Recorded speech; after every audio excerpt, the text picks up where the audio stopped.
Alors, faut-il changer le nom de Brazzaville?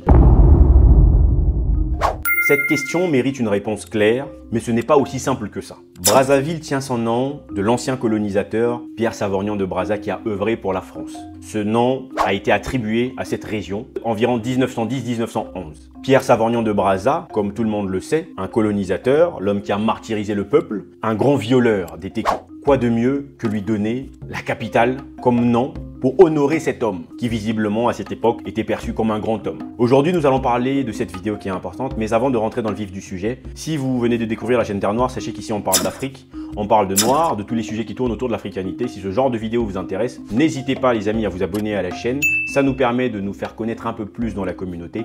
Jingle.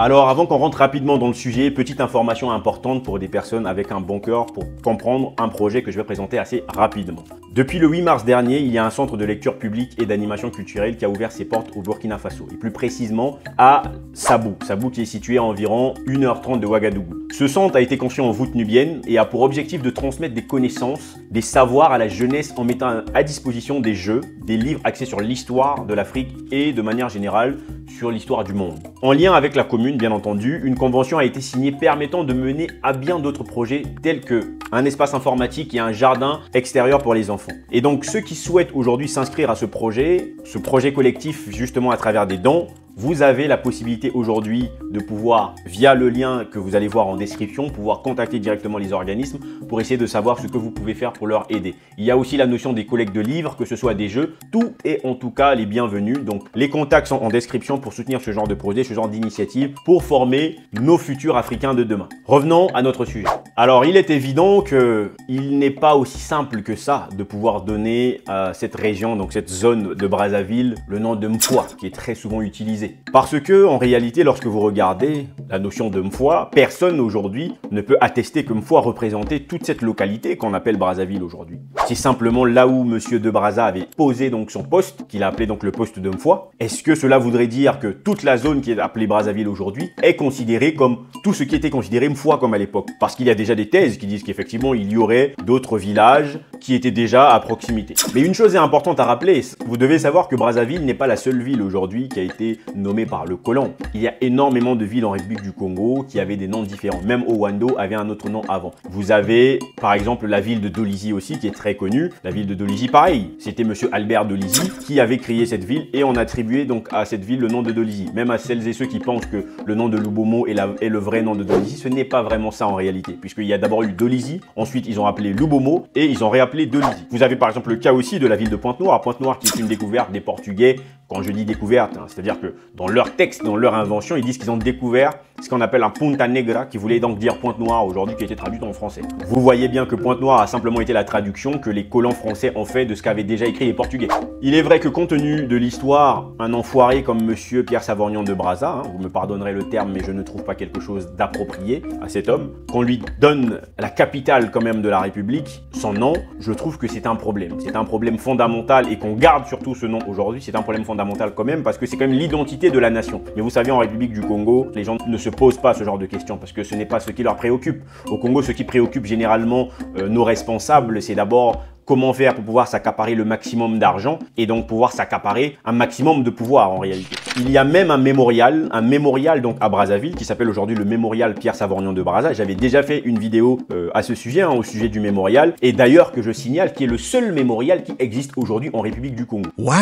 Vous vous rendez compte que le seul mémorial pour apprendre l'histoire du Congo, pour représenter ce qu'a été le Congo avant, est un mémorial conçu pour un colon. Je ne vais pas faire d'autres commentaires là, vous savez que j'ai des termes très durs dans ce genre d'acte, mais vous aurez compris. Le simple fait qu'il n'y ait pas d'autre mémorial prouve bien l'apathie complète de toutes ces autorités qui dirigent la République du Congo. C'est une apathie mais à un niveau extrême. Je ne suis pas responsable de cette apathie en tout cas. Alors, revenons à Brazzaville. Je pense que la première question à se poser, c'est comment pouvoir changer le nom de Brazzaville. Ça, c'est important.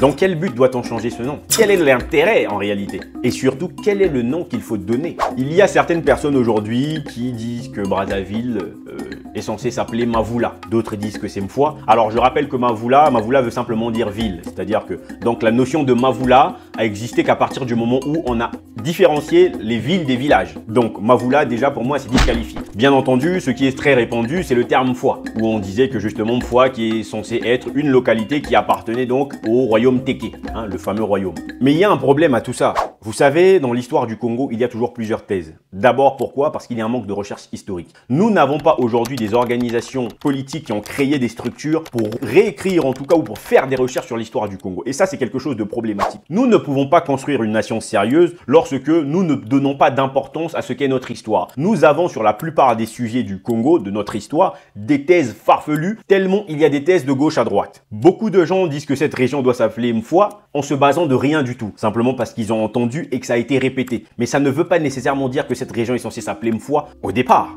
Mais comme d'habitude, vous savez qu'ici, nous aimons à chaque fois mettre sur le tapis les médiocres. Chez Terre Noire, nous n'aimons pas la médiocrité. Nous allons rentrer dans quelques petites recherches dans la mesure où ça peut aider tout un chacun à essayer de comprendre. Comme d'habitude, Terre Noire n'est jamais dans des affirmations. Moi, je vais donner un certain nombre d'éléments et tout un chacun doit commencer à réfléchir et creuser dans les recherches puisque chez nous, il n'y a pas de chercheurs qui font le job. En réalité, lorsqu'on regarde dans le fond, personne n'a vraiment raison quand on regarde. Que ce soit Mfwa, que ce soit Mavula, qu'est-ce qui dit qu'il y a finalement cette notion de Mfwa qui est censée exister? Je vous rappelle quand même que toute cette région, toute cette zone, lorsque les Portugais sont arrivés à l'époque du royaume Congo, ils appelaient ça le Pumbo, hein, le Mpumbu. C'est ça le terme exact, mais eux, ils appelaient ça Pumbo. Or, la notion de Pumbo existait bien avant la notion de Mfwa, puisque la notion de Mfwa existe lorsque M. de Brazza arrive. M. de Brazza arrive plus de 300 ans plus tard. La thèse qui dit aujourd'hui que Mfwa fait partie du royaume Téké n'existe que parce qu'il y a la notion de Brazza tout au milieu. Mais le sujet du royaume Téké est un sujet à part, donc nous n'allons pas rentrer aujourd'hui pour aborder déjà la notion de royaume, puisqu'il y avait beaucoup de localités de Téké partout, ce qui peut être une thèse qui peut être tenue, mais quelque part, il y a un problème. C'est seulement parce qu'il y a le poste de M. de Brazza, puisqu'il voit qu'il y a la proximité fluviale. Hein. Posez-vous bien les bonnes questions. La proximité du fleuve fait que cet homme met son poste à cet endroit-là. C'est à partir de là qu'on aborde la notion de Mfwa comme territoire Téké. Mais comme j'ai dit ici, cette localité était déjà appelée 400 ans avant Pumbo. Et Pumbo, pour les personnes qui veulent comprendre, Pumbo, si vous voulez, c'était là où se retrouvait, là où devait se reposer, c'est cette zone-là où devaient se reposer généralement tous les esclaves que l'on emmenait jusqu'à Luango pour pouvoir les déporter vers les Amériques. Les esclaves qui revenaient du nord de la République du Congo, on les faisait reposer à Pumbo, donc c'est là-bas qu'ils dormaient, et ensuite ils reprenaient le chemin pour continuer jusqu'à Luango avant d'être déportés aux Amériques. Aujourd'hui, rien ne prouve que c'était un territoire Téké. Si avant ça s'appelait Pumbu, moi je pars du principe que ce n'est pas nécessairement Pumbu qui soit potentiellement le nom, mais est-ce que finalement ce n'était pas seulement des attributs pour appeler une zone? Je ne sais pas si vous comprenez. C'est-à-dire que si chez les Téké ils appelaient cette zone Mfwa et que chez les Congos ils appelaient cette zone Mpumbu, ça ne voulait pas nécessairement dire que cette zone s'appelait exactement Pumbu ou Mfwa. Là, je pense qu'il est important que les chercheurs apportent un peu plus d'éléments. Hein. Si vous avez d'autres éléments en tout cas à apporter à ce sujet, moi j'aimerais bien les découvrir volontiers. Parce que le poste de Mfwa, je suis désolé, c'est en 1880 que monsieur Pierre Savorgnan de Brazza crée son poste et qui commence à aborder la notion de Mfwa. Parce que Mfwa était la capitale de l'Afrique équatoriale française à partir du 15 janvier 1910. Et environ un an plus tard, Mfwa est devenu Brazzaville. Il y a par exemple des thèses qui disent qu'il y avait aussi des Ngwaka, des peuples Ngwaka qui habiteraient apparemment à cette zone-là. On comprend tout de suite que ça devient très compliqué pour pouvoir justement attribuer à cette ville directement le nom de Mfwa ou le nom de Mpumbu. Vous savez, il y a aujourd'hui beaucoup de noms d'ailleurs hein, que si vous regardez, bon malheureusement, si vous allez sur Google, c'est pas forcément le meilleur endroit pour avoir des bonnes informations parce que quand vous allez sur Google et que vous tapez Brazzaville et que vous lisez tous les noms qui sont donnés, vous allez voir, on vous parle de Nkuna, on vous parle de Mfa ou Mfwa, enfin c'est la même chose. On parle de Ntambo, Kitambo, on parle de Mavula. On parle aussi même de Tandala, alors qu'on sait que Tandala, ça veut simplement dire la ville aussi comme Mavula. Donc tous ces termes ne veulent pas nécessairement dire que c'est un nom, c'était plutôt des titres. Quand on parle de ville ou de village, ce n'est pas ça un nom en réalité, parce que Tandala, si Tandala veut simplement dire ville, ce n'est pas ça le nom. Nous, aujourd'hui, ce qui nous intéresse, c'est d'essayer de comprendre. Premièrement, s'il y avait un nom, peut-être qu'il n'y en avait pas. Dans la mesure où il n'y en avait pas, à ce moment-là, s'il faut changer le nom, il faut donc commencer à réfléchir. Quel est le nom qu'il faut donner? Pourquoi et pour quelle raison?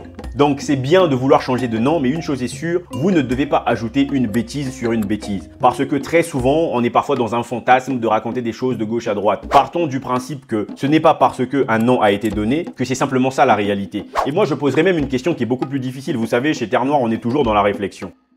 Mais si et seulement si le problème c'est parce que ce sont les Occidentaux qui ont donné ce nom, que allons-nous faire alors dans le cas de la République du Congo? Est-ce qu'on doit changer le nom du pays? Je tiens à rappeler ici que la République du Congo a été inventée par les Occidentaux. Ce sont les Occidentaux qui ont inventé le Congo. Je m'explique. Ils n'ont pas inventé le Royaume Congo. Je rappelle ici que le Royaume Congo, c'était plusieurs pays qui s'écrivaient avec K, mais la notion de République du Congo, enfin, la notion de Congo, pour ne pas dire République du Congo, puisqu'avant c'était pas comme ça, c'était Congo français, la notion du Congo, comme abordée par les Occidentaux, n'a rien à voir avec ce qu'était le Congo avant. Ce que nous appelons aujourd'hui Congo est un territoire de 342 000 km², ce qui n'est pas la réalité de ce qu'était le Congo. Donc ça aussi c'est une appellation occidentale. Est-ce qu'il faut donc garder ce nom, ou le problème est sur l'appellation occidentale, ou simplement sur le cas de Brazzaville, c'est différent parce que c'est le nom d'un colon spécifique qui n'a rien fait de bien pour la République du Congo. Ça veut donc dire que potentiellement d'autres colons qui ont encore des noms de villes en République du Congo peuvent donc rester, notamment le cas d'Albert Dolizy. Moi, ce sont des questions que je vous laisse vous-même pouvoir répondre pour pouvoir résoudre ce problème. En tout cas, une chose est sûre, moi je n'ai pas la réponse à la question. Si vous vous attendiez à avoir la réponse à la question, je pense que ça montre qu'on doit réfléchir encore plus, on doit faire encore plus de recherches. Et comme on est obligé de faire le job par nous-mêmes parce que nous n'avons pas des ministères de culture qui s'occupent de ce genre de sujet,